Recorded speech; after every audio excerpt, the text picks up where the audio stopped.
Assalamualaikum warahmatullahi wabarakatuh. Waalaikumsalam warahmatullahi Waalaikumsalam wabarakatuh. warahmatullahi wabarakatuh. Alhamdulillahirrabbilalamin. Nahmaduhu wa nasta'inuhu wa nastaghfiruh. Wa na'udzubillahi min syururi anfusina wa min sayyiati a'malina. May yahdihillahu fala mudhillalah wa may yudlil fala hadiyalah.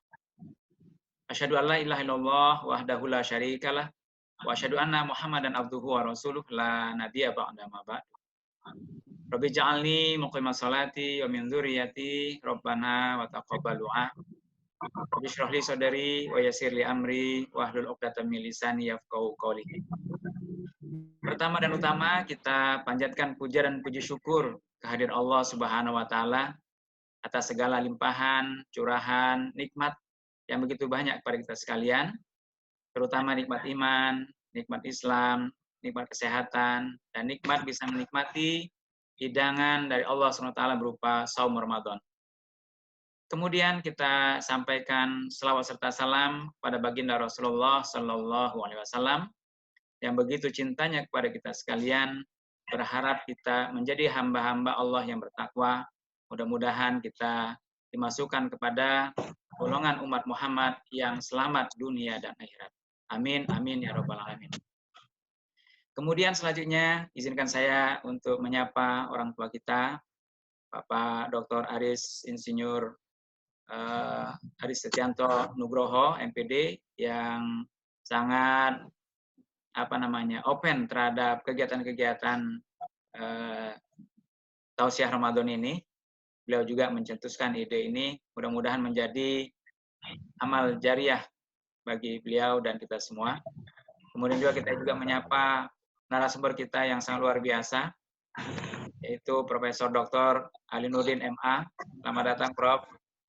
Mudah-mudahan kehadirannya membawa semangat dan juga pencerahan bagi kami-kami, wabil khusus pada guru-guru, para orang tua yang ada di lingkungan Lab School, baik Lab School Jakarta, Kebayoran, Cibubur, dan yang termuda saat inilah Lab School Cirende. Kemudian kami juga ingin mengucapkan terima kasih juga kepada Prof. Hanif, Sofyan Hanif, yang selalu memberikan dorongan hadir, baik secara fisik maupun juga secara dunia maya. Beliau selalu menyempatkan di sela-sela kesibukan beliau. Mudah-mudahan dibalas oleh Allah SWT dengan balasan yang berlipat ganda. Dan selanjutnya, saya juga ingin menyapa seluruh guru-guru, baik teman-teman yang ada di Cirende maupun juga yang ada di Jakarta, Kebayoran, dan Cibubur, dan juga para orang tua yang selalu memberikan dorongan untuk kita dalam kegiatan-kegiatan di keseharian ini. Baik, sebagaimana biasa, kita memanfaatkan waktu yang sangat mustajabah ini dengan sebaik-baiknya. Kita akan buka pertemuan kita pada sore hari ini. Nah, ini ada Pak Asdi ya. Pak Asdi ini adalah Kepala SMP Lab School Jakarta. Selamat datang. Kita akan buka acara kita dengan membacakan basmalah bersama-sama. Bismillahirrahmanirrahim. Bapak Ibu sekalian, kita menginjak pada acara yang kedua, yaitu kita akan mendengarkan pembacaan ayat suci Al-Quran beserta sari tilawahnya, terjemahnya, yang akan dibawakan oleh guru kita, Pak Erdani. Beliau ini adalah guru olahraga dan juga aktif dalam kegiatan-kegiatan di kampus waktu itu dan juga di sekolah. Video-videonya juga sudah banyak tayang, ya. Kemudian sari tilawahnya akan dibawakan oleh Miss Neni. Beliau adalah guru bahasa Inggris di SMP Lab School Cirende. Kepada Pak Erdani dan Bu Neni kami persilakan. Terima kasih Pak Romlan. Assalamualaikum warahmatullahi wabarakatuh. Waalaikumsalam warahmatullahi wabarakatuh. A'udzu billahi minasy syaithanir rajim. Bismillahirrahmanirrahim. Alladzina yaquluna rabbana innana amanna faghfir lana dhunubana wa qina adzabannar. الصابرين والصادقين والقانتين والمنفقين والمستغفرين بالأسحار. Sadaqallahul azim. Aku berlindung kepada Allah dari godaan syaitan yang terkutuk dengan menyebut nama Allah yang Maha Pengasih, Maha Penyayang. Allah melihat hamba-hambanya yang bertakwa, yaitu orang-orang yang berdoa, "Ya Tuhan kami benar-benar beriman, maka ampunilah dosa-dosa kami, dan lindungilah kami dari azab neraka." Juga orang-orang yang sabar, orang-orang yang benar, orang-orang yang taat, orang-orang yang menginfakkan, orang-orang yang memohon ampun pada waktu sebelum fajar. Maha benar Allah dengan segala firman-Nya. Assalamualaikum warahmatullahi wabarakatuh.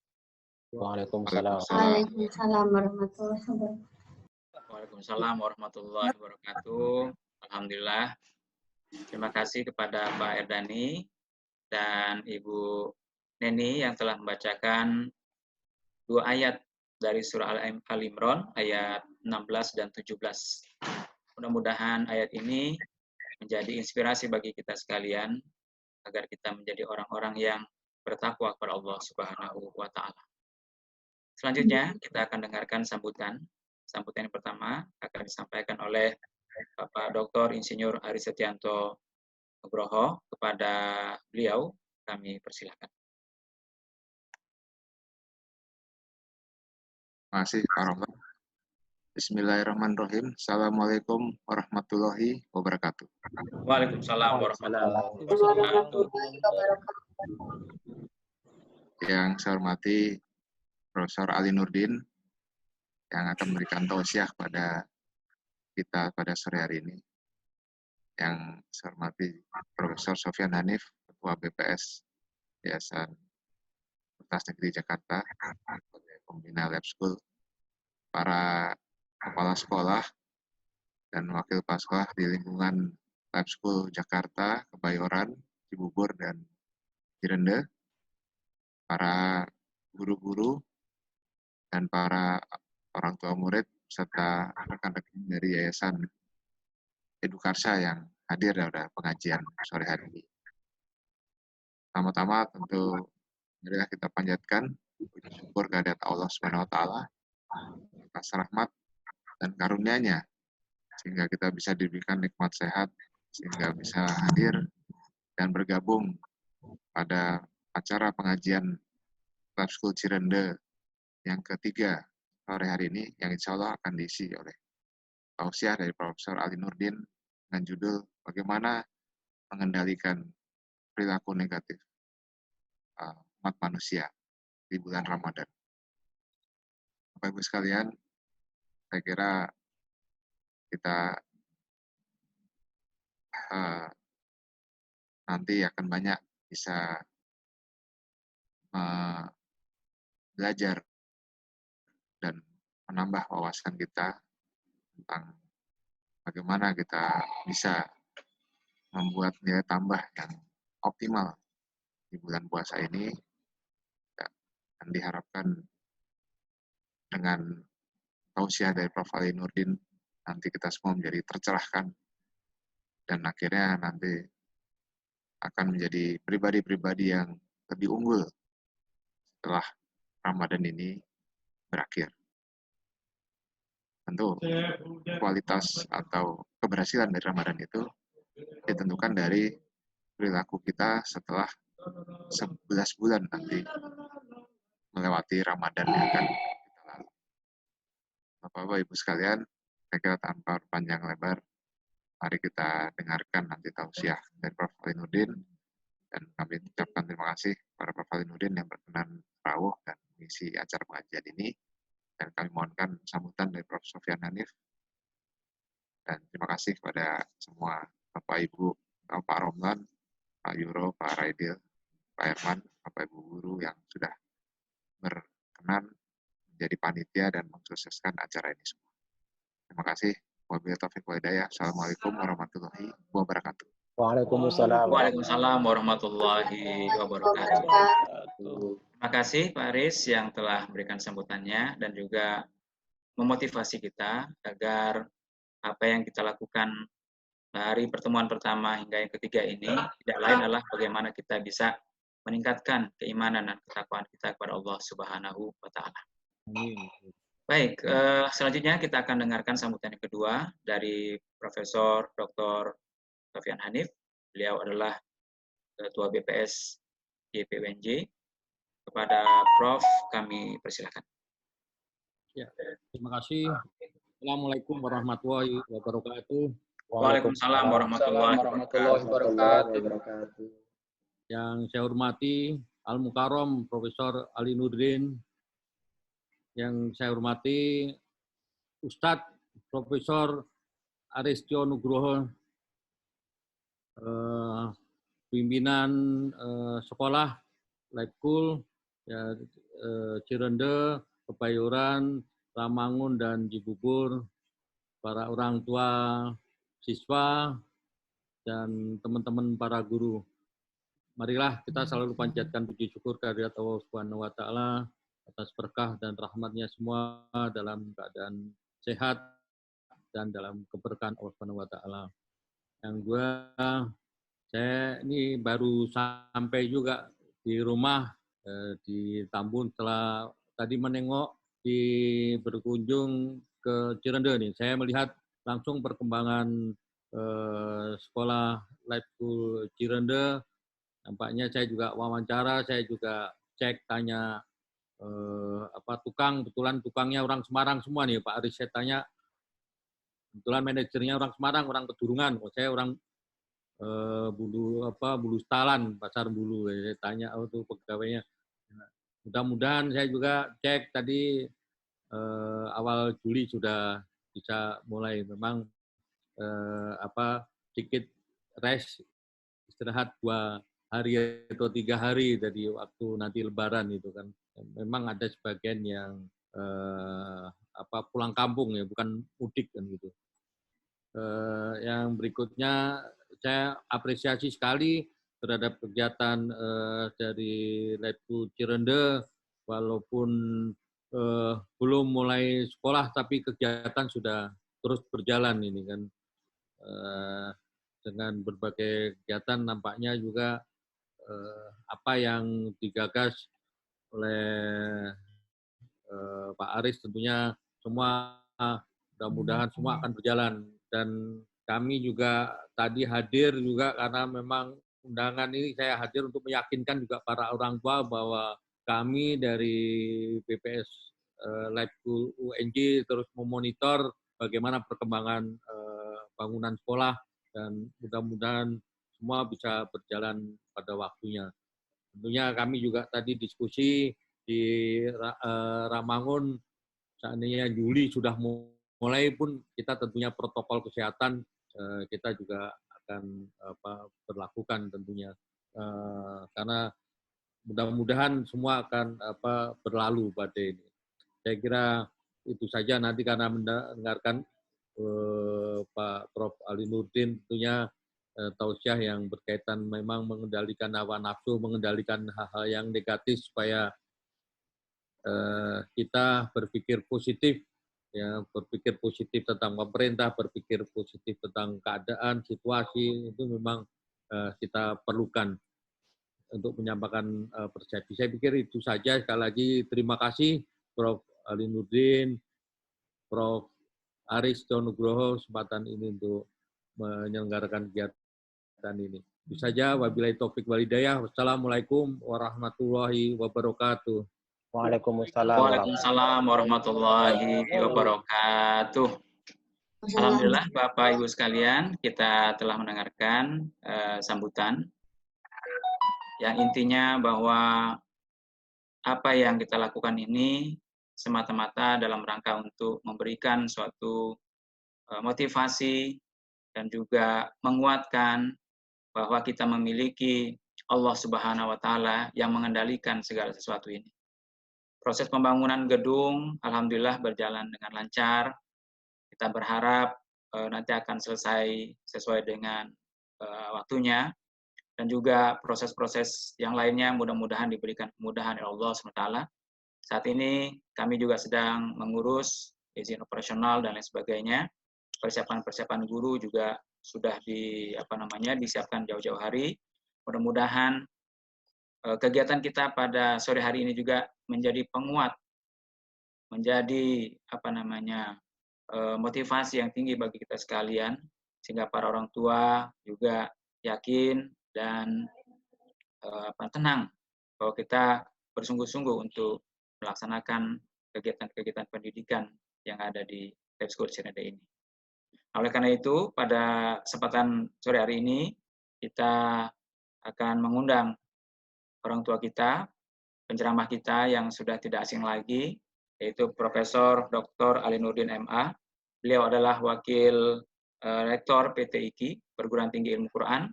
Kemudian beliau juga pengisi tetap di Net TV, dan juga di Kompas TV, dan di beberapa stasiun televisi nasional. Beliau ini juga ahli tafsir dan pengasuh di beberapa pondok pesantren, dan salah satunya adalah di Darussunnah yang ada di Ciputat. Oleh karena itu, tidak salah apabila kita meminta beliau juga nanti untuk mendoakan kita di penghujung acara ini. Mudah-mudahan segala hajat, niat kita dikabulkan oleh Allah Subhanahu wa Ta'ala. Oleh karena itu, dengan segala hormat kepada Profesor Dr. Ali Nurdin MA yang akan menyampaikan materinya tentang Ramadan untuk mengendalikan sifat negatif manusia, kami persilakan. Bismillahirrahmanirrahim. Assalamualaikum warahmatullahi wabarakatuh. Waalaikumsalam warahmatullahi wabarakatuh. Alhamdulillah, wassalatu wassalamu ala rasulillah wa ala alihi wa sahbihi mawalah, la hawla wa la quwata illa billah. Allahumma faqihna fid din wa 'allimna ta'wil amma ba'd. Yang sama-sama kita hormati orang tua kita, pembina kita, Bapak Dr. Insinyur Aristianto Nugroho MM,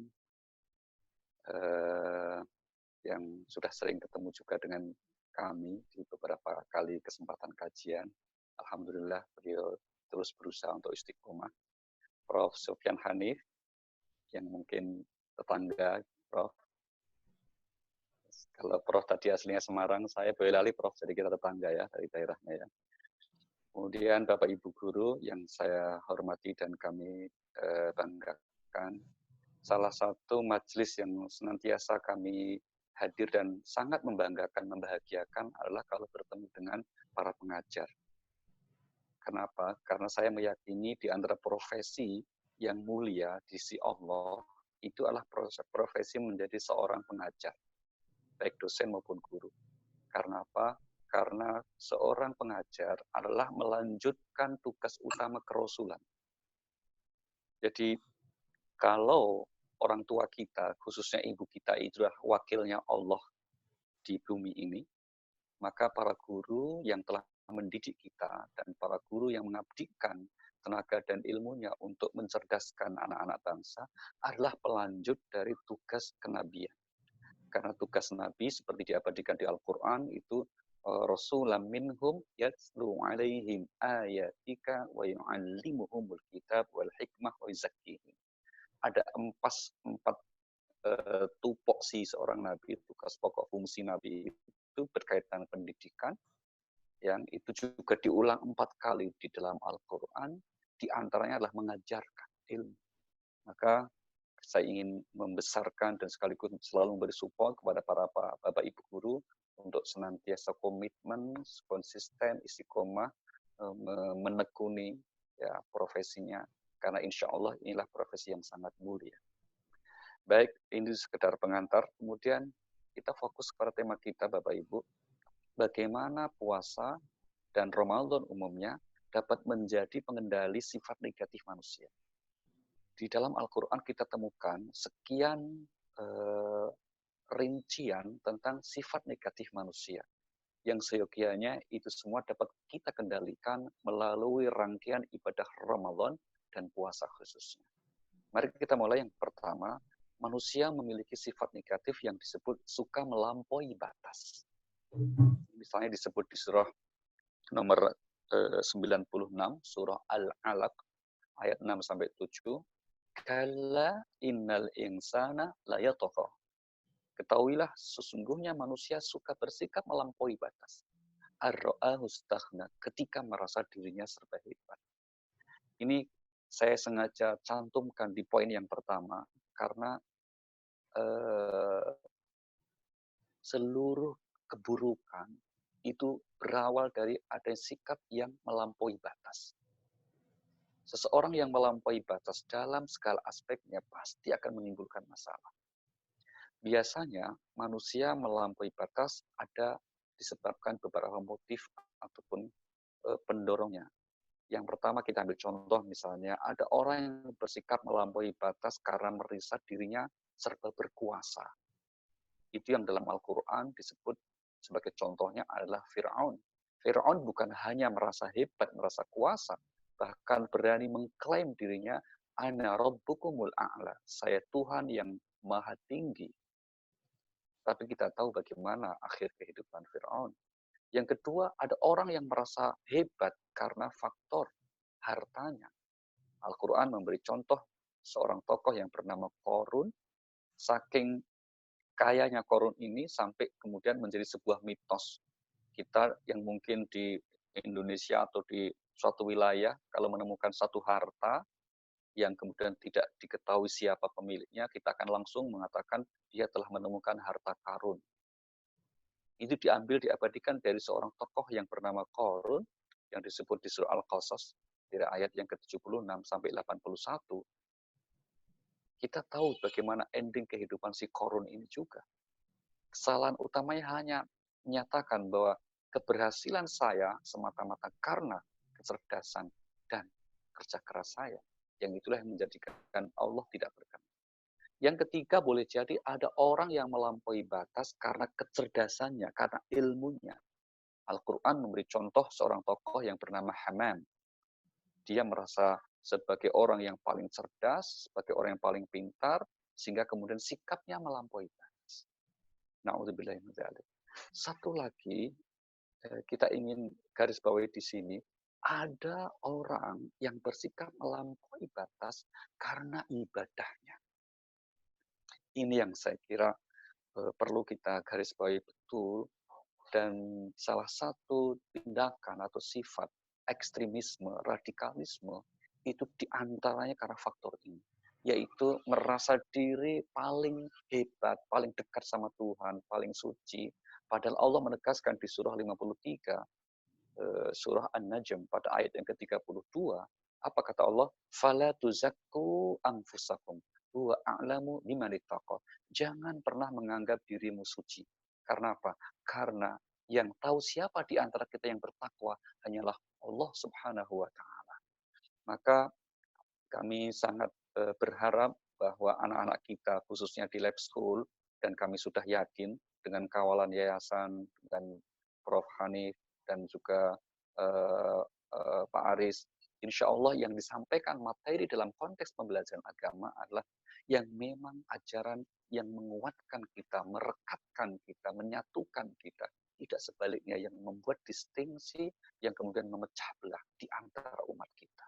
Itu yang kemudian kita bersama-sama harus menegaskan prinsip yang kita sebut wasatiyatul Islam, yaitu apa? Islam yang ramah, Islam yang moderat, Islam yang dapat menjadi solusi atas persoalan bangsa dan juga persoalan kemanusiaan kita.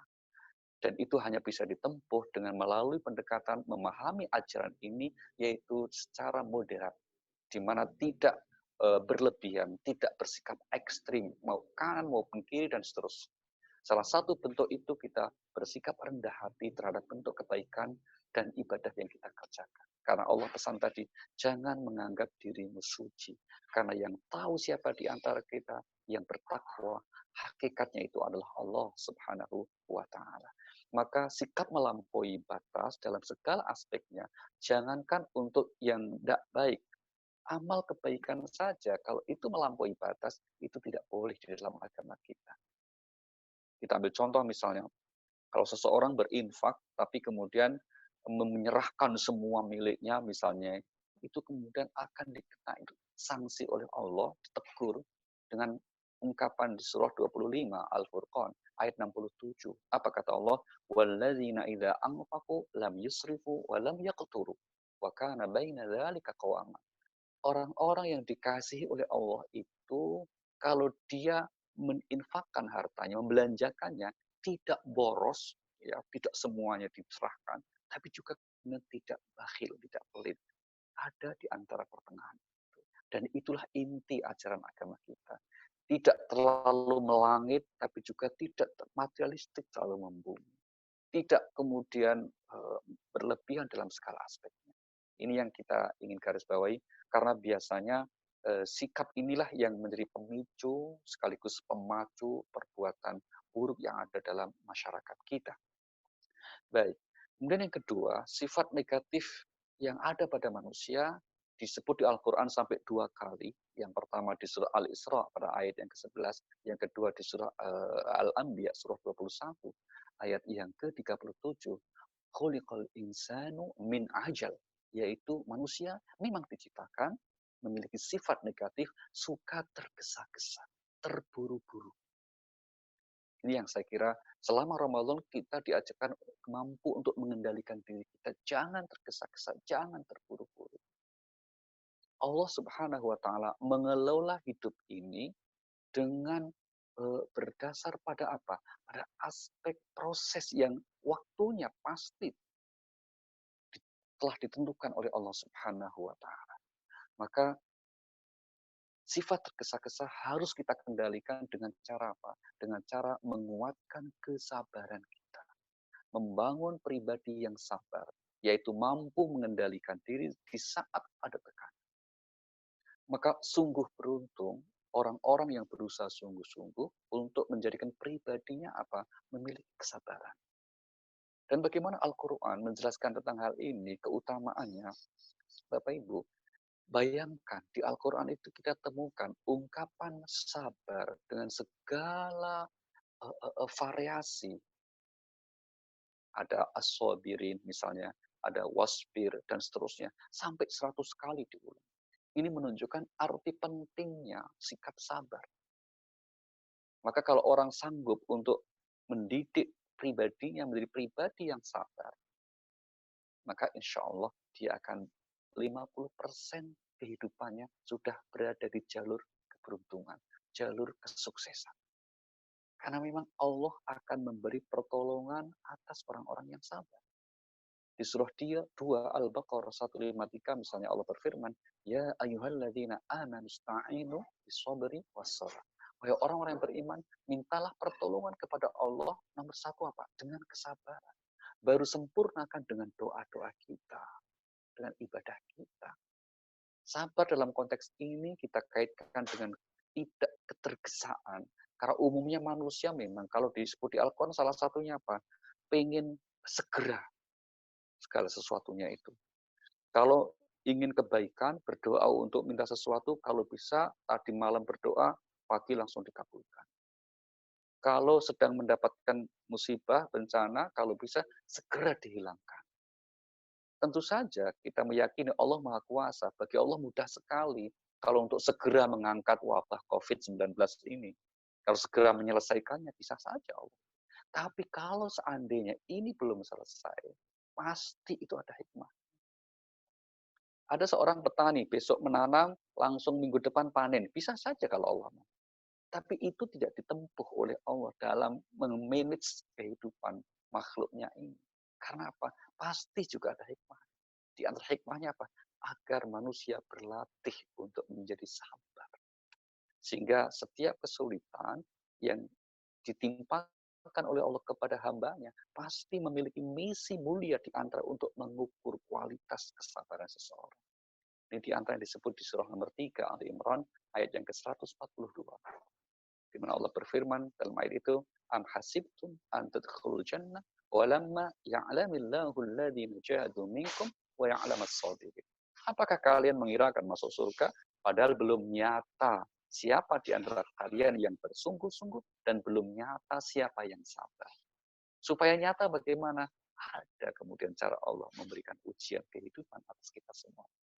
Maka percayalah, setiap usaha yang kita kerjakan, setiap doa yang kita panjatkan, pasti didengar oleh Allah Subhanahu wa Ta'ala. Tetapi bagaimana Allah mengabulkannya, bagaimana Allah kemudian memberikannya, tentu itu sepenuhnya menjadi prerogatif Allah Subhanahu wa Ta'ala. Usaha yang sungguh-sungguh dengan penuh kesabaran dan doa yang khusyuk, itulah kombinasi cara menjemput pertolongan Allah Subhanahu wa Ta'ala. Maka sekali lagi, ada waktu, ada kesempatan yang telah ditentukan oleh Allah Subhanahu wa Ta'ala atas kehidupan kita ini.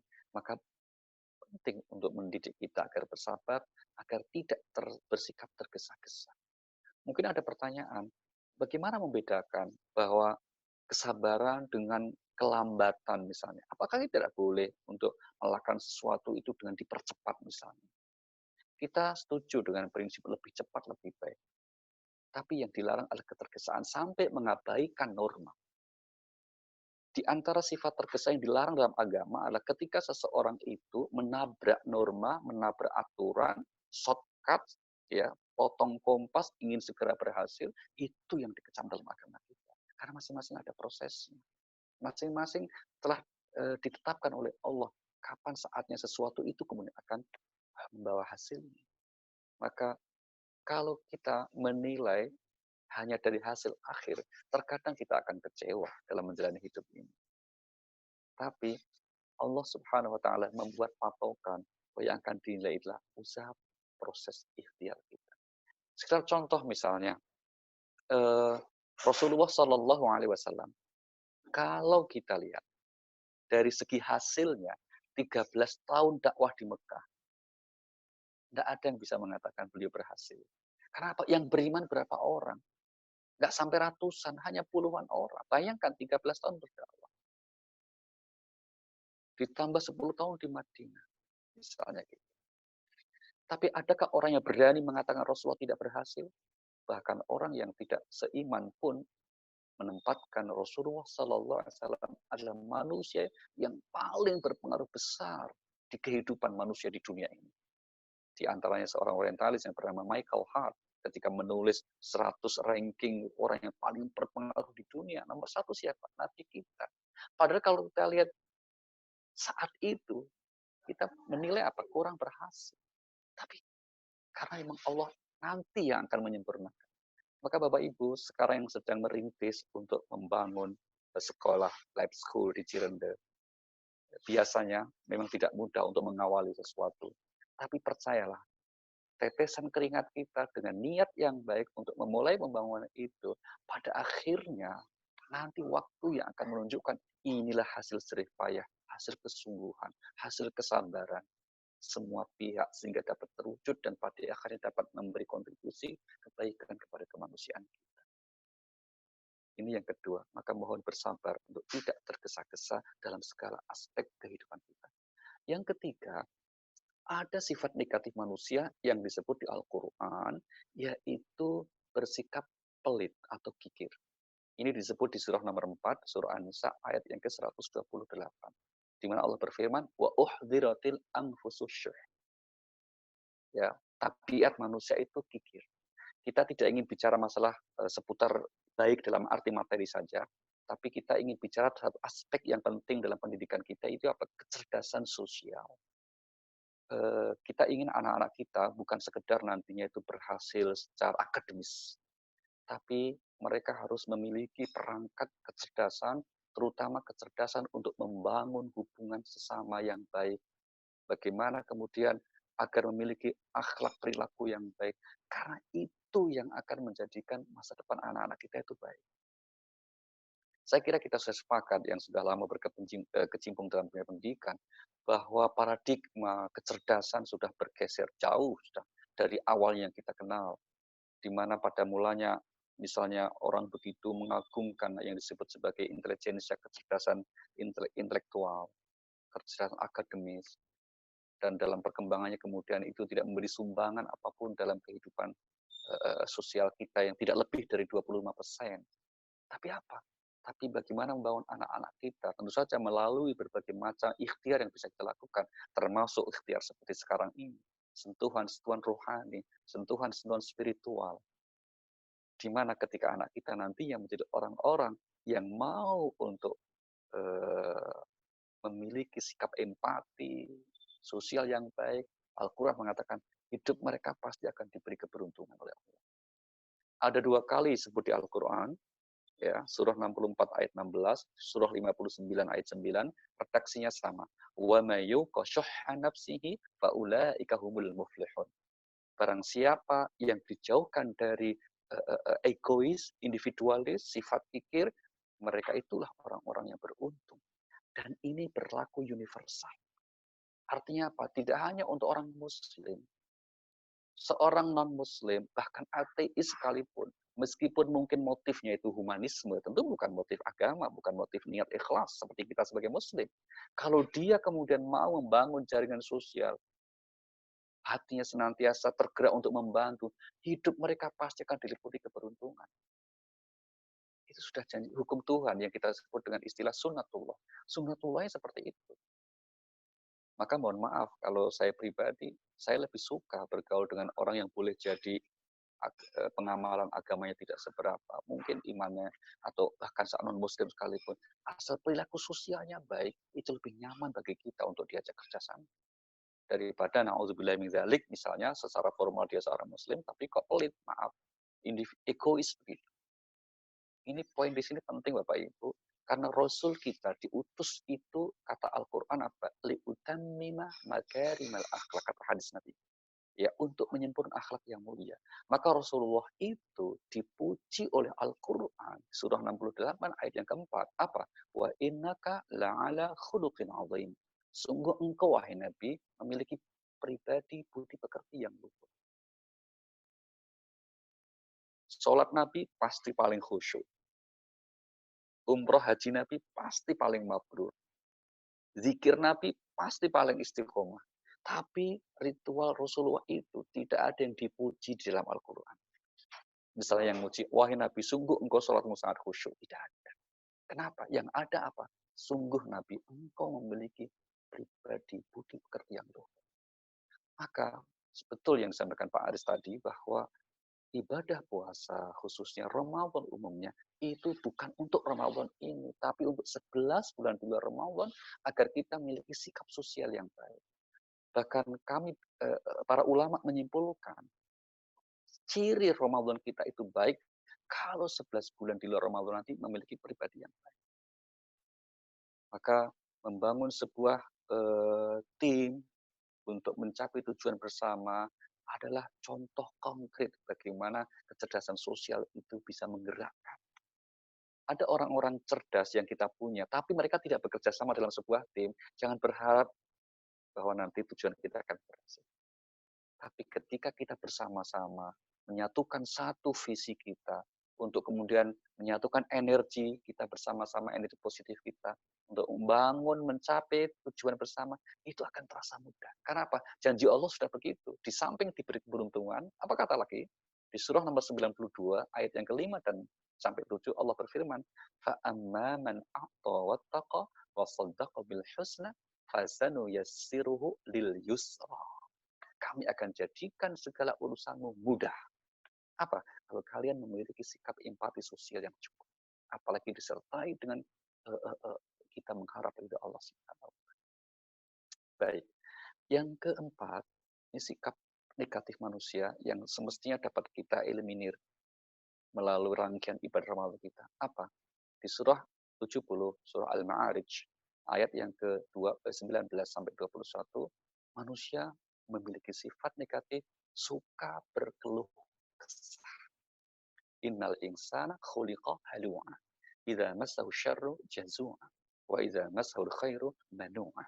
Sungguh manusia diciptakan suka mengeluh, lagi kikir. Kalau tertimpa kesulitan, hobinya ngeluh. Apalagi sekarang, banyak kan mengeluhnya apa? Di media sosial.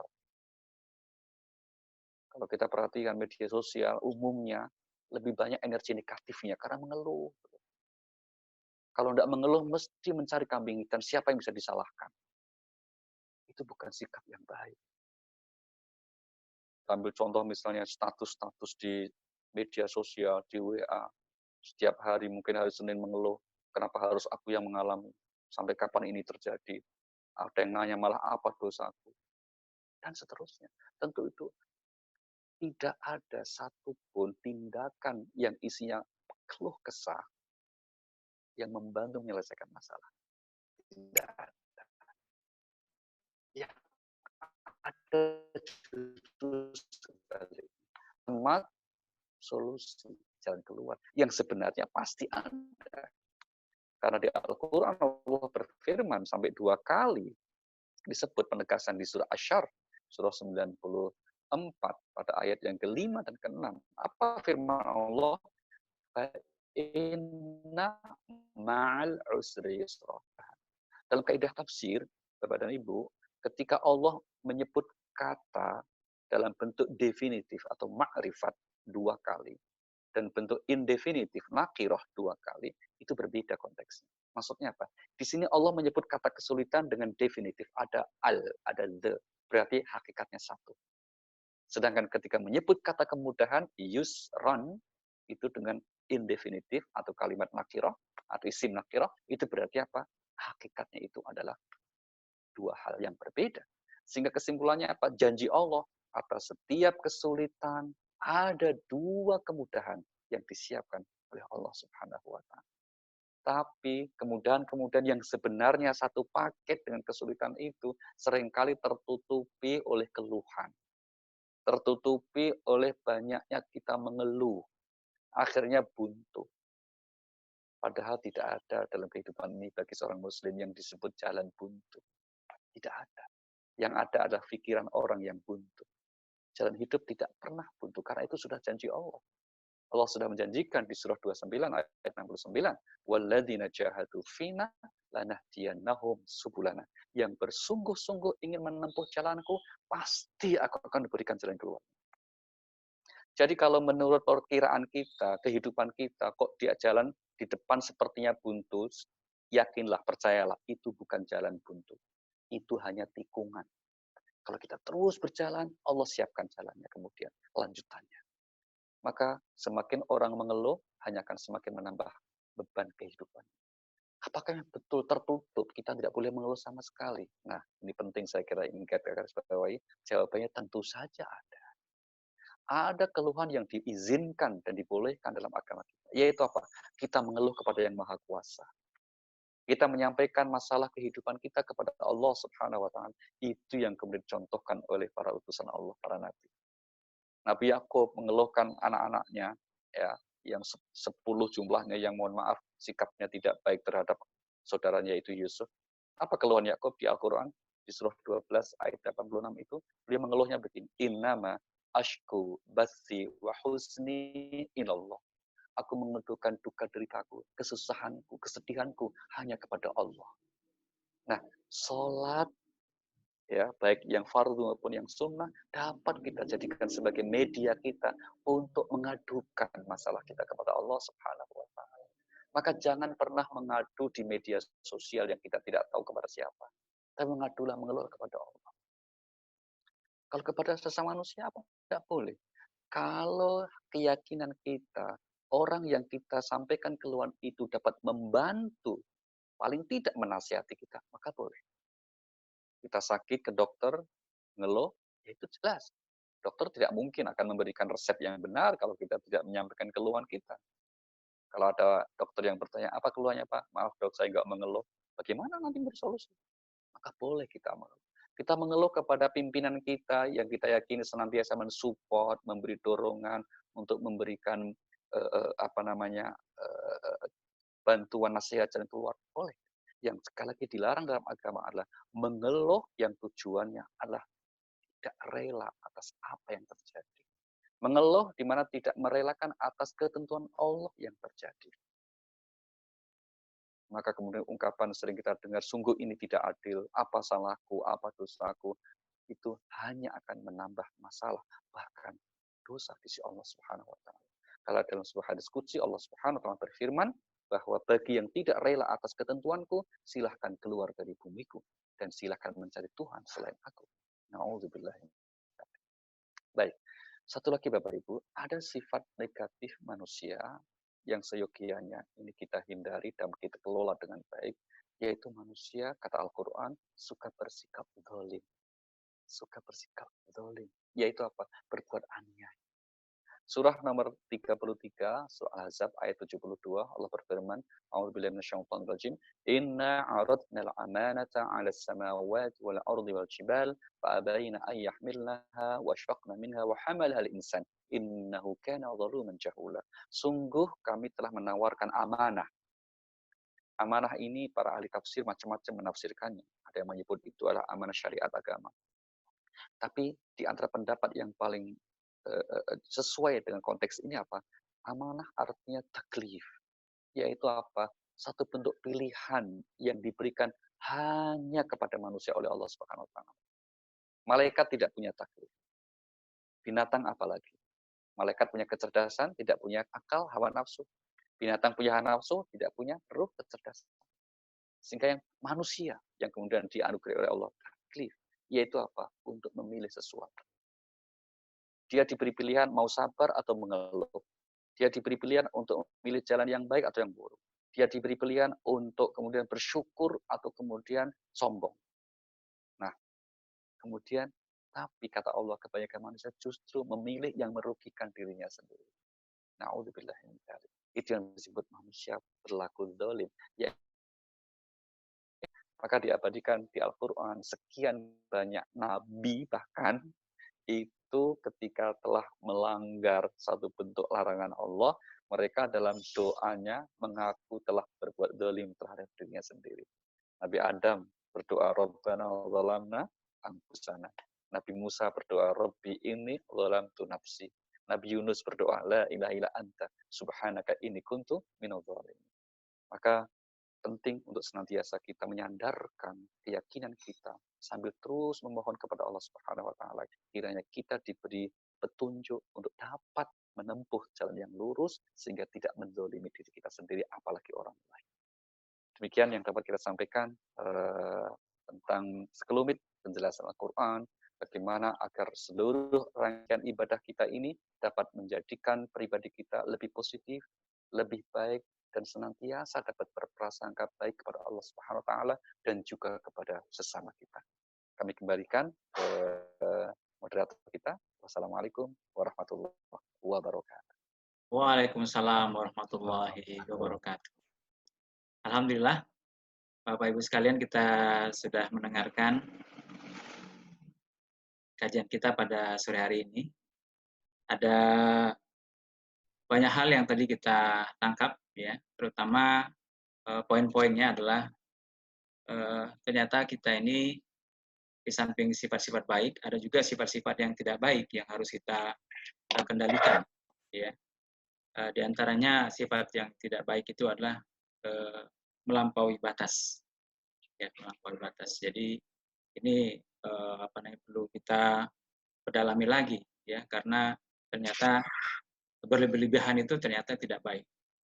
Kemudian yang kedua adalah tergesa-gesa atau ijrun, ya. Jadi tergesa-gesa, sifat yang memang sangat lekat pada kita sehari-hari, pengen cepat hasilnya, pengen cepat menuai, ya. Yang kecil ingin cepat menjadi remaja, yang remaja pengen cepat menjadi dewasa dan sebagainya. Tergesa-gesa. Kemudian yang ketiga adalah sifat yang tidak baik juga adalah kikir, pelit, ya. Nah, ini ternyata juga sering menghinggapi merasuk pada diri kita, yang itu kita tidak sadari. Dengan orang jauh kita baik, tapi dengan kiri kanan kadang-kadang kita lupa. Ya. Kemudian yang keempat adalah mengeluh, banyak mengeluh. Ya. Nah, ternyata keluhan ini tidak baik secara mental dan juga secara sosial, ya, karena orang tidak suka kita itu kalau ngeluh terus. Kita dengan teman yang suka mengeluh juga kadang-kadang kita tidak suka, ya. Dan ini juga sebenarnya sudah ditandaskan di dalam Al-Quran dan sudah dijelaskan tadi, banyak mengeluh itu sifat pada diri kita juga. Nah, mudah-mudahan nanti kita bisa menghilangkan ini. Kemudian yang kelima adalah zalim, berperilaku atau aniaya, ya, baik terhadap diri kita sendiri maupun juga orang lain. Luar biasa, ini inti-inti yang sudah disampaikan tadi. Namun saya mengajak kepada Bapak Ibu sekalian untuk bertukar pikiran atau juga mendalami apa yang sudah disampaikan oleh Prof tadi. Kami berikan waktu kepada Bapak sekalian untuk bertanya pada kesempatan kali ini. Kami persilahkan.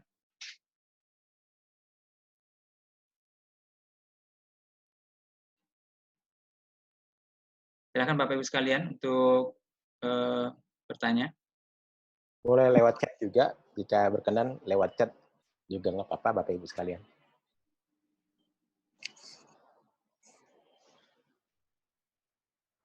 Baik. Saya lihat ada Ibu Sabrina nih ya, Ibu Sabrina dari Lab School Kebayoran ini. Biasanya ini sering bertanya juga nih Bu Sabrina ini, karena beliau ini adalah penggerak juga di SMP, SMA Lab School Kebayoran, di pengajian-pengajian ibu-ibunya. Bu Sabrina, ada yang ditanyakan? Mana Ibu Sabrina nih?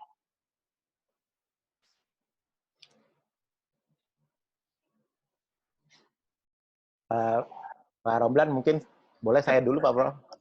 Oh, boleh.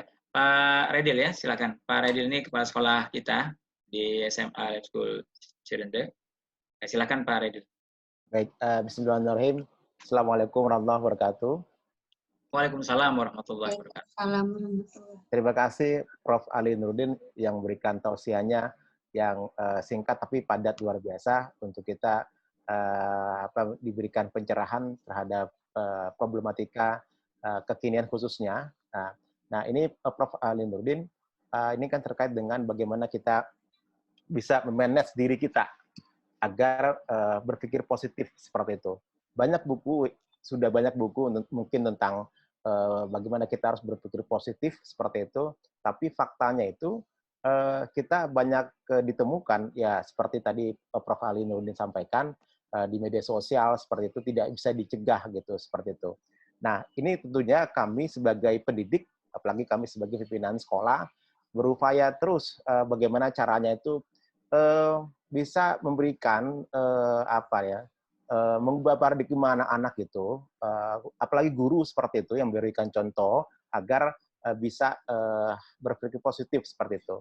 Nah, pertanyaan kami adalah bagaimana sih dari sisi pendidikan agar kita bisa bisa memberikan katakanlah tips and tricksnya tuh Pak Prof. Ali Nurdin agar siswa atau pendidik khususnya itu bisa selalu berpikir positif seperti itu. Apa sih tipsnya, triksnya dalam memanage sekolah seperti itu agar paradigma siswa, paradigma aktivitas sekolah itu bisa berupaya untuk berpikir positif terus gitu, dan berupaya untuk meminimalisir negatifnya seperti itu. Demikian Prof. Pertanyaan singkat dari saya. Terima kasih. Terima kasih Pak. Monggo Prof, silakan. Baik. Kita sepakat ya Pak ya bahwa kepribadian anak itu dipengaruhi oleh tiga lingkungan ya. Pertama adalah lingkungan keluarganya, yang kedua adalah lingkungan pergaulannya, dan yang ketiga lingkungan sekolahnya. Nah, kita di wilayah di lingkungan sekolah kita itu berarti kita hanya bisa mengcover sepertiga dari apa yang ingin kita sampaikan. Tapi kita tidak bisa mengendalikan bagaimana anak itu dididik oleh orang tuanya, dan apalagi kita tidak bisa mengendalikan bagaimana itu bergaul dengan lingkungan pergaulannya. Tapi sekarang ini ya dihadapkan, terus terang sekarang ini sebetulnya tugas para guru itu sangat berat Pak, dibandingkan di era sebelumnya gitu ya. Kenapa kita katakan demikian? Tapi kita yakin ya berat tapi mulia begitu. Karena kalau dulu di zaman sebelum era informasi seperti sekarang masif, itu yang disebut lingkungan pergaulan kan yang kontak fisik. Yang kontak fisik saja, kita amati dengan siapa dia bergaul. Tapi untuk sekarang kita tidak bisa. Anak tidak keluar rumah, tapi ternyata apa yang terjadi? Ini kasus yang kami temukan itu. Dia sudah tergabung dengan sebuah komunitas, di mana komunitas itu jelas komunitas yang sangat menyimpang. Karena di luar negeri, yaitu mohon maaf ya komunitas LGBT itu semua terkaget-kaget. Kelihatannya menunjukkan anak ini ya cukup kooperatif, cukup baik. Tapi ternyata di balik itu ada hal yang mengagetkan. Ini salah satu tantangan contoh kita. Tapi kita tidak bisa juga hanya mengeluh seperti itu. Kita harus berusaha semampu kita. Maka gimana caranya, tipsnya dalam mengelola anak-anak kita di sekolah. Tentu saja tidak ada bin salah bin, ya. Tidak ada yang kemudian abrakadabra segera hasil, tidak. Tapi saya kira harus kita sepakati, kita punya SOP, dan saya yakin di lab school sudah ada itu. Paling tidak cukup kita harus intensifkan, memanfaatkan para orang tua, para wali, untuk kita rangkul betul, untuk kita manfaatkan betul, untuk mengkomunikasikan visi misi apa yang kita capai dari sekolah kita itu. Itu satu saya kira. Kemudian kedua, di antara internal kita sendiri, Pak, saya kira harus betul-betul solid ya di antara kita. Menjadi teman-teman anak didik kita, bukan sekedar guru, tapi juga teman bagi mereka, supaya apa? Anak-anak kita tidak sebatas menjadi objek, tapi juga kalau bisa menjadi subjek, dan kita pun juga bersama-sama. Maka terus kita bersinergi di antara kita. Karena kalau kemudian misalnya, mohon maaf, guru A mengatakan A, guru B mengatakan B, kemudian itu cukup berbeda, itu akan menjadi masalah. Dan sekali lagi ini, kami yakin ini sudah dilakukan di lab school sekolah kita. Maka sinergi antara pemangku kepentingan di sekolah kita itu menjadi kata kuncinya. Baik dari yayasan, dari pimpinan sekolah, maupun para guru, sampai yang paling level terendah. Mohon maaf, level terendah kita, mohon maaf, planning service sekalipun, satpam sekalipun, itu harus satu misi saya kira. Satu misi. Untuk kemudian kita berdayakan bagaimana membangun karakter anak-anak kita menjadi lebih baik. Yaitu apa? Supaya berprasangka baik. Itu. Karena kalau kemudian kita sinergi dari semua stakeholders, itu insya Allah. Meskipun nanti pertanyaan dari mana kita akan mulai, nah saya kira itu sudah harus segera dimulai. Dan kita pakai kata kunci dalam agama kita gini, Pak, ma la yudraku kullu, la yudraku kullu. Yang belum ideal kita capai, jangan tidak melakukan sama sekali. Maka secara bertahap atau mungkin dengan kesungguhan bersama, insya Allah kita akan dianugerahi jalan terbaik, proses-proses yang konsisten, bagaimana menjadikan anak-anak kita dan juga kita semua memiliki kemampuan untuk selalu berpikir positif. Ingat Pak, kita tidak bisa menjadi juru masak yang hebat hanya kalau membaca resep. Kita tidak bisa menjadi pembalap sepeda yang handal kalau hanya ngelus-ngelus sepeda. Sama kita tidak bisa berpikir positif kalau hanya membaca buku saja. Tapi apa? Harus kita praktekkan. Harus kita latih diri kita. Termasuk melatih hati kita, pikiran kita, untuk senantiasa berpikir positif. Nah, untuk melatihnya itu kita harus punya partner, Pak. Ya, small group, kelompok kecil yang menjadi daya kita untuk saling menguatkan. Itu. Dan kami yakin sekali lagi lingkungan di lab school insya Allah akan terus mendorong bagaimana seluruh pemangku kepentingan untuk memiliki kemampuan berpikir yang positif dan senantiasa berprasangka baik pada Allah Subhanahu wa taala. Terima kasih, Pak. Prof, ini ada beberapa pertanyaan, Prof, ya. Jadi dari Pak Redil, berikutnya dari Pak Ika Pramono. Prof Ali bertanya, ada kalimat yang sering disampaikan orang, sabar itu ada batasnya. Ya. Bagaimana dengan itu? Sering sekali orang bicara hal tersebut. Ya, sabar itu ada batasnya ya. Batasnya namanya tidak sabar, Pak. Oh ya. Jadi kalau kesabaran dibatasi jadinya tidak sabar. Iya, gitu. Maka Al-Qur'an itu sampai dua kali untuk mengajari kita sebuah doa ya. Redaksinya sama persis Pak, hanya beda ujung akhirnya, yaitu Rabbana afrigh alaina sabra. Itu di surah Al-Baqarah 250 dan surah Al-A'raf ayat 136. Ya Tuhan kami, tuangkan kesabaran ke dalam hati kami. Nah, hati tempatnya sabar itu tidak ada batasnya, Pak. Ya, karena pepatah mengatakan dalamnya laut bisa diduga, dalamnya hati tidak ada yang tahu. Emang itu tidak ada batasnya. Berarti apa? Aslinya sebetulnya kita tetap bisa bersabar. Kata kuncinya sebetulnya begini, sabar itu manakala kita mampu untuk tetap mengendalikan diri di saat ada tekanan. Jangan dimaknai sabar itu lemah ya Pak, apalagi diam atau alon-alon asal fakon, itu mohon maaf ya, bukan kesabaran ya, itu lelet namanya Pak. Maka kalau tim sepak bola Jogja main ketemu Solo itu hasilnya seri itu Paris, nggak ada yang menang gitu, karena pemainnya slow motion gitu kan. Nah, itu bukan kesabaran yang dimaksud dalam agama kita, bukan begitu. Tapi apa? tapi kemampuan kita untuk terus mengendalikan diri kita sehingga kita tidak mengucapkan dan tidak melakukan hal yang dilarang dalam agama kita. Itu yang disebut sabar. Tapi pada saat tertentu, di saat kita memang dituntut untuk melakukan misalnya pembelaan, melakukan nasihat, itu bukan berarti tidak siap, tetap sabar. Contoh misalnya, kalau ada orang yang mendolimi kita membela diri, itu dengan cara yang benar kita membela diri, dengan kalimat-kalimat yang benar, kita tetap bisa mengerti. Itu namanya orang sabar. Tapi kalau orang kehilangan kontrol, emosi, sampai ada yang dipecah misalnya, pintu ditendang, itu namanya tidak sabar. Gitu. Sehingga kemudian kesabaran ini, kata kuncinya ada al-habsu, kemampuan kita mengontrol diri kita.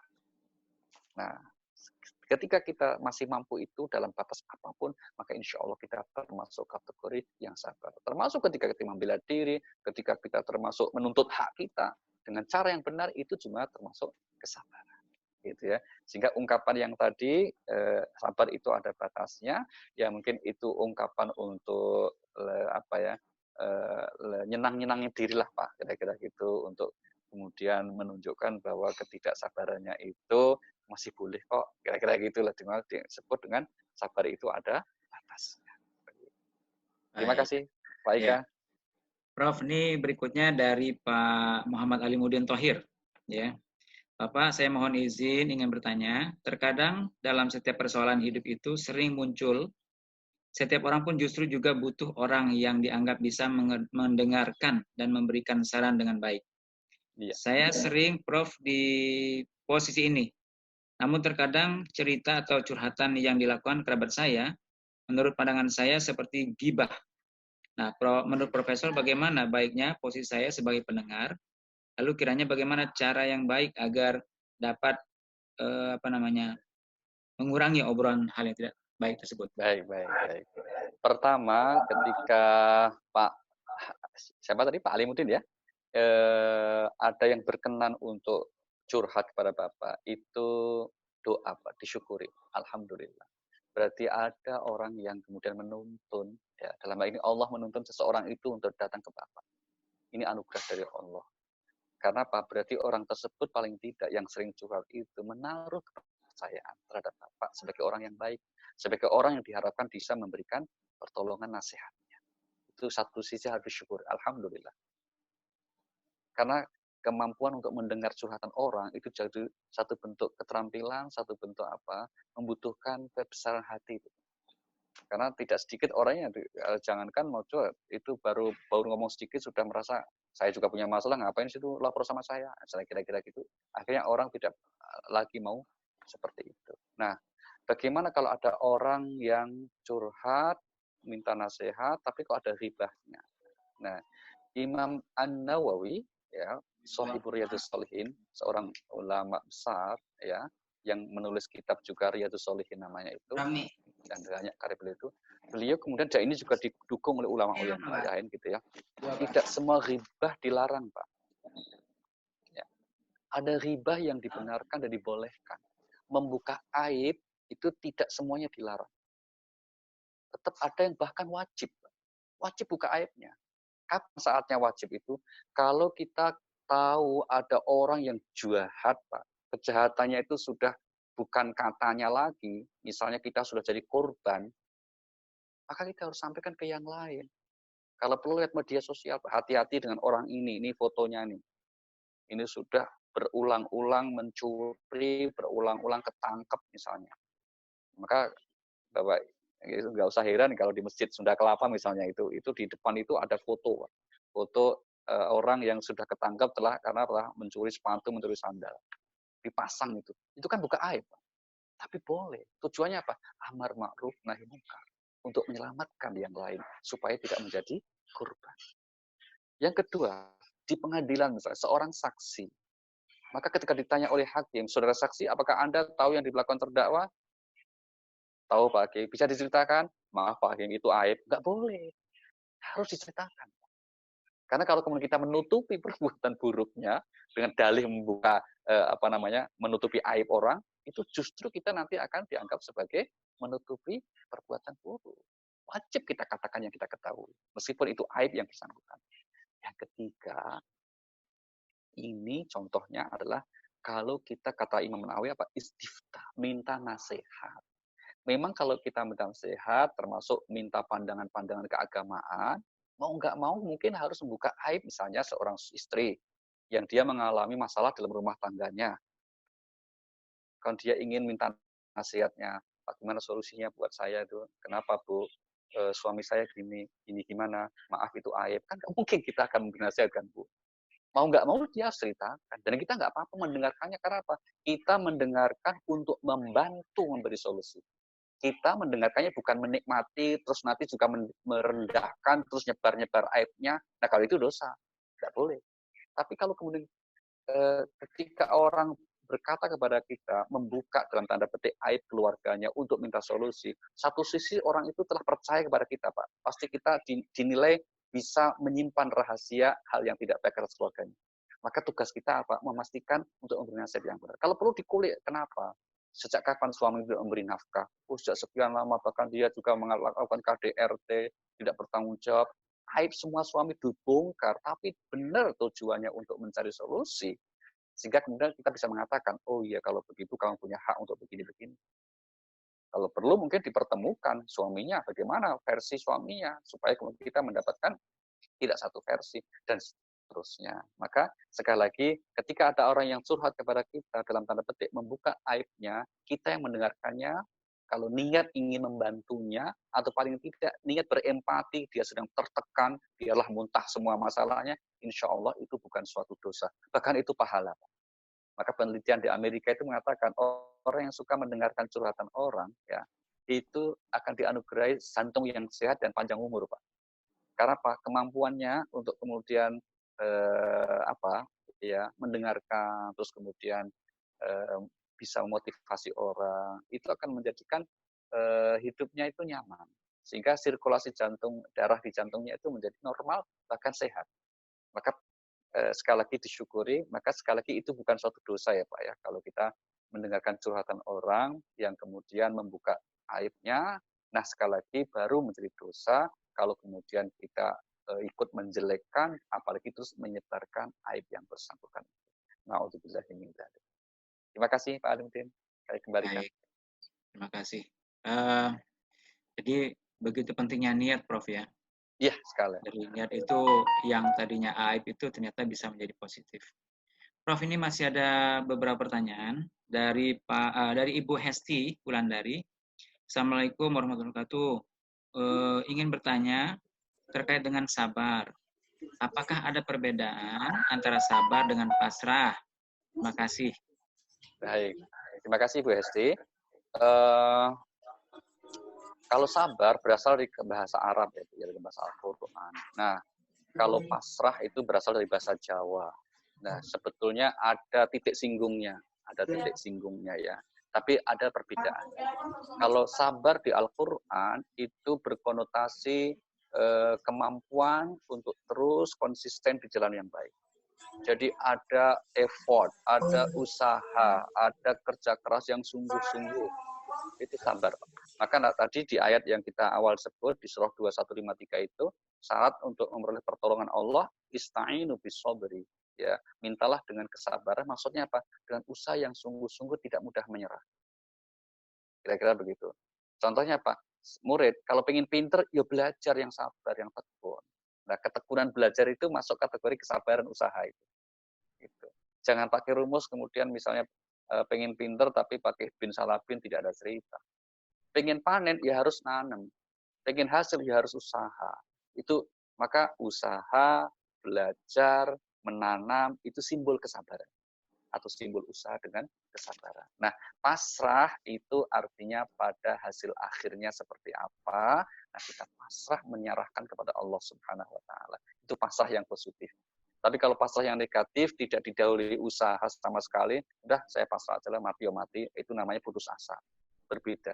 Jadi pasrah itu masih netral ya, bisa positif, bisa negatif. Kalau kemudian didahului dengan usaha yang sungguh-sungguh, akhirnya memasrahkan hasil akhirnya kepada Allah Subhanahu wa taala dengan kesiapan hati menerima apapun hasilnya, nah itu disebut kepasrahan yang benar. Tapi sebaliknya kalau orang nggak mau ikhtiar, tidak malah usaha, belum apa-apa sudah pasrah saja, itu namanya putus asa. Na'udzubillah min dzalik. Dua-duanya terkadang disebut dengan istilah pasrah. Nah, tentu kita berusaha untuk senantiasa bersikap pasrah yang positif. Terima kasih, Bu Esi. Ya, baik. Prof, ini dari Ibu Anissa. Assalamualaikum Prof, izin bertanya. Adakah saran bagi kami, para pendidik, bagaimana cara terbaik untuk mengingatkan kepada anak-anak, bahkan orang lain, untuk melakukan hal-hal positif dan menghindari hal-hal negatif? Karena seringkali niatan untuk kebaikan kadang disalahartikan sebagian orang. Ya. Baik, terima kasih Bu Anissa. Saya yakin para Bapak Ibu guru pastilah sudah memahami yang disebut konsep perkembangan psikologi anak-anak didik kita ya. Nah, maka kemudian tentu yang nasihat atau hal yang disampaikan itu akan sangat disesuaikan dengan perkembangan psikologi anak kita dan juga waktunya yang tepat. Nah, misalnya apa? Kalau anak-anak kita masih di usia SMP misalnya, di mana mereka masih saat peralihan dari usia anak-anak menuju ke usia dewasa, ini kan SMP ini kan masa-masa di mana mereka sedang mencari jati dirinya betul ya, kemudian juga menginjak di SMA, itu kan belum sepenuhnya menemukan, maka harus dibutuhkan seni untuk menyampaikan hal yang ingin kita sampaikan. Nah, seni dan keterampilan ini memang kemudian masing-masing anak bisa berbeda. Yang jelas pada umumnya anak pasti tidak akan suka kalau kemudian secara khusus misalnya ditunjuk hidungnya di depan umum, di depan kelas misalnya, itu pasti nggak suka. Mungkin ada saatnya kita ajak berbicara dari hati ke hati, mungkin kita cari waktu yang tepat juga yang penting, karena niat yang baik, cara yang baik, kalau saatnya nggak tepat itu bisa masalah juga itu. Pengalaman kita misalnya kalau kita sedang pagi-pagi ya bangun tidur atau mau sekolah atau sarapan, jangan diajak bicara yang serius-serius, apalagi dinasehati itu nggak masuk itu. Karena apa, itu ibarat komputer itu loadingnya itu belum selesai, itu kesadarannya itu. Maka saat yang paling nyaman kalau kita ingin bicara khususnya di keluarga anak kita itu sudah malam menjelang mau tidur, itu saat dimana kita tenang sekali atau saat kita nyaman kita bicara. Demikian juga mungkin dengan anak kita di saat anak-anak kita istirahat makan siang misalnya, mungkin bisa kita ajak bicara yang berkaitan dengan hal yang positif untuk pengembangan dirinya itu. Tapi tentu sekali lagi masing-masing anak akan berbeda dan pengalaman Bapak Ibu guru dalam konteks ini saya kira lebih memperkaya nantinya karena pendekatan satu anak dengan yang lain sangat berbeda. Dan kalau kita dituntut misalnya karena ini banyak anak, nah inilah yang menjadi ayat Tuhan untuk kita tadaburi, yaitu bahwa pribadi anak kita masing-masing. Terima kasih Bapak Ibu. Mungkin demikian Pak untuk kesempatan kali ini. Kita sudah sampai di penghujung acara. Terima kasih Bu Anissa.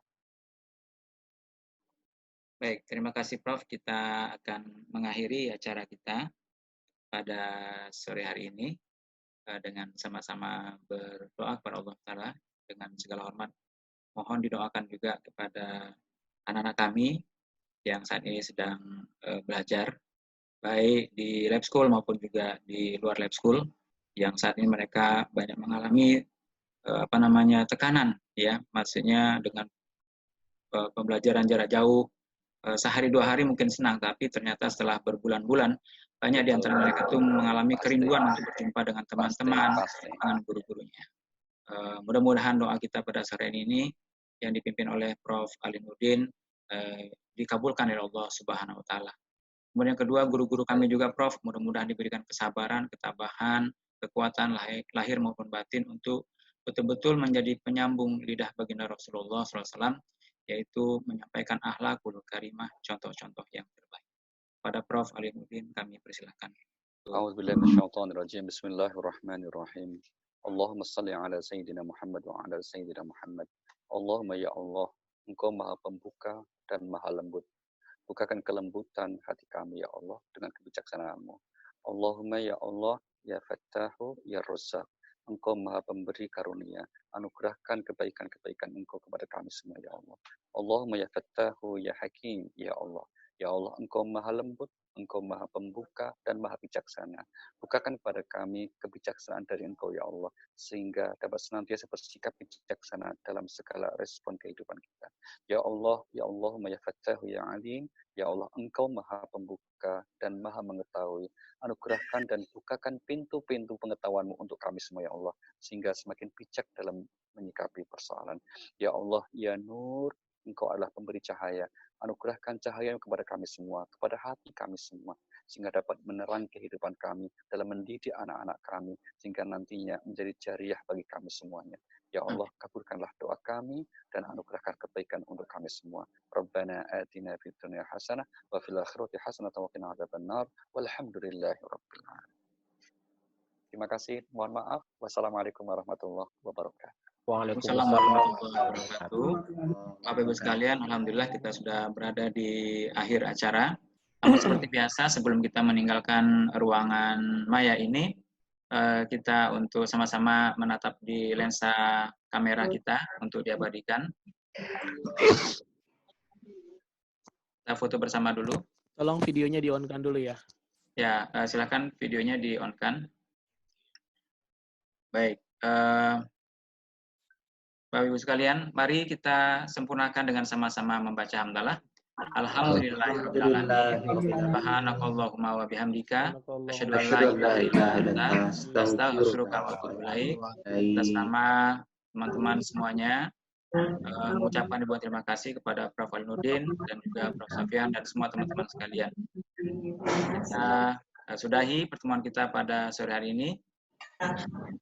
Dari saya sebagai pembicara mengucapkan ribuan terima kasih. Assalamualaikum warahmatullahi wabarakatuh. Waalaikumsalam warahmatullahi wabarakatuh.